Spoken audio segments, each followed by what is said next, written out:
Dua perusahaan plat merah diduga mengalami kebocoran data. Perusahaan ini antara lain adalah PT PLN serta layanan jaringan internet PT Telkom Indonesia Tbk IndiHome. Diduga informasi pribadi pelanggan dari kedua perusahaan ini diretas dan bocor ke internet. Simak ulasan selengkapnya bersama aku Mela hanya di Headline. Pada tanggal 19 Agustus 2022 lalu, PLN diduga mengalami kebocoran data 17 juta data pelanggannya. Lalu, selang 2 hari kemudian, IndiHome diduga mengalami hal yang sama. Sebanyak 26 juta data pelanggannya yang berisi data pribadi hingga data browsing history bocor di internet. Data pribadi pelanggan dari PT PLN dan PT Telkom terlihat di situs web milik Bridge Forum yang mewadahi komunitas peretas. Namun hal ini dibantah oleh kedua perusahaan tersebut. Juru bicara PLN Gregorius Adi Trianto mengklaim bahwa data yang dikelola PLN dalam kondisi aman. Mengenai data yang beredar itu adalah data replikasi pelanggan. Lalu dari IGM Information Technology Telkom, Sihmirmo Adi menyebutkan bahwa kebocoran data yang diduga dari data pelanggan IndiHome adalah data palsu atau data hasil fabrikasi. Untuk membuktikan klaim tersebut, pihak Telkom membeli data yang ditawarkan itu dengan harga 0,009478 Bitcoin yang setara dengan Rp470.000 untuk 26 juta baris data. Setelah dilakukan investigasi terhadap rekam data yang diperjualbelikan di forum para peretas, Telkom memastikan tidak ada kecocokan dengan data milik Telkom. Selain itu, menurut Senior Vice President Corporate Communication and Investor Relation Telkom Ahmad Reza, Telkom telah menerapkan proteksi data yang sesuai dengan undang-undang sehingga meskipun terjadi kebocoran, data tidak akan terungkap melainkan tetap dilindungi enkripsi. Ia juga menegaskan bahwa tidak ada sistem di Telkom yang menyimpan browsing history dan data pribadi secara berdampingan. Adapun Menteri Komunikasi dan Informatika Johnny G. Plate menyebutkan bahwa akan melakukan pendalaman terhadap IndiHome dan PLN yang diduga mengalami kebocoran data. Johnny menyebut akan ada sanksi administratif yang diberikan kepada kedua perusahaan tersebut jika terbukti melakukan pelanggaran berdasarkan investigasi kementerian.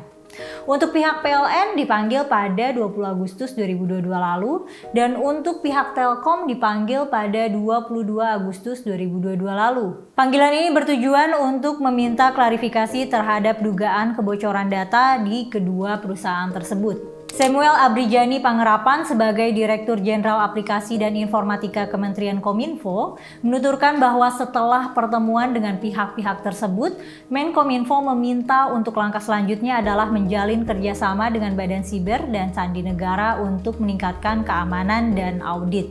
Selain itu, Johnny juga menjelaskan bahwa ada 3 hal penting yang terkait dengan teknologi keamanan siber yang harus ditetapkan oleh penyelenggara sistem elektronik.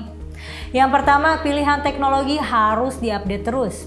Kedua, pembangunan SDM di teknologi keamanan siber harus lebih ditingkatkan.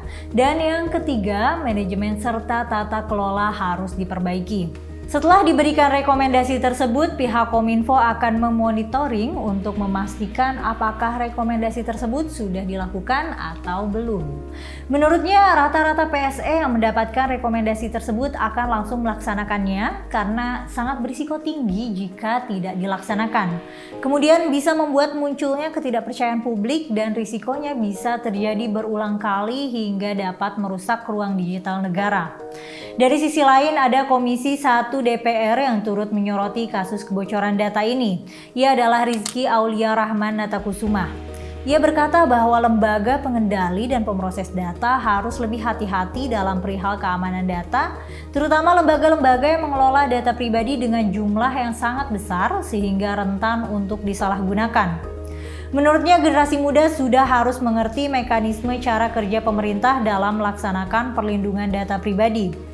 Kesadaran individu dan kolektif masyarakat juga sangat penting dalam upaya perlindungan data tersebut. Rizky berpendapat pelindung data pribadi yang pertama adalah individu sebagai subjek data itu sendiri, sehingga dari sinilah mereka harus mempunyai kesadaran dan pemahaman mengenai data pribadi mana saja yang perlu ditutupi dan tidak boleh diketahui orang lain.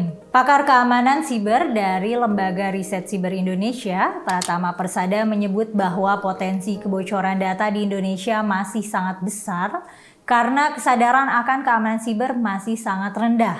Lalu menurutnya maraknya bocor data di Indonesia mulai dari sejak pandemi COVID-19 meskipun kebocoran datanya sendiri sudah terjadi sejak lama. Budaya WFH selama pandemi meningkatkan risiko kebocoran data menurutnya. Jika kita lihat dari catatan Badan Siber dan Sandi Negara, anomali traffic di Indonesia naik di tahun 2020 dari yang awalnya 800-an juta menjadi 1,6 miliar pada tahun 2021. Selain itu, WFH juga membuat risiko kebocoran data meningkat dikarenakan banyaknya akses ke sistem kantor lembaga perusahaan baik publik maupun swasta dilakukan dari lokasi-lokasi di luar kantor. Pratama berpendapat bahwa semua pihak bisa menjadi target peretasan dan pencurian data. Adapun masalah utama dari banyaknya kebocoran data yang terjadi adalah karena belum adanya Undang-Undang Perlindungan Data Pribadi. Dengan tidak adanya Undang-Undang Perlindungan Data Pribadi ini akan membuat tidak adanya tanggung jawab oleh PSE jika terjadi kebocoran data di sistem. Hal ini tentu merugikan pihak yang datanya bocor. Jika ada UU Perlindungan Data Pribadi itu sendiri, nantinya secara tidak langsung akan memaksa PSE untuk mengikuti standar teknologi, SDM maupun manajemen keamanan dalam pengelolaan data pribadi. Nah, itu dia tadi ulasan seputar kebocoran data ke internet akhir-akhir ini. Kalau menurut kalian gimana nih? Upaya apa lagi sih yang harus dilakukan supaya nggak rawan diretas sehingga data-data bisa bocor ke internet? Tulis pendapatmu di kolom komentar ya. Jangan lupa untuk terus dukung channel kami dengan klik tombol subscribe dan nyalain lonceng notifikasi supaya nggak ketinggalan video terbaru dari kami. Share video ini jika dirasa bermanfaat. Aku Mela mohon undur diri, sampai ketemu lagi di headline selanjutnya.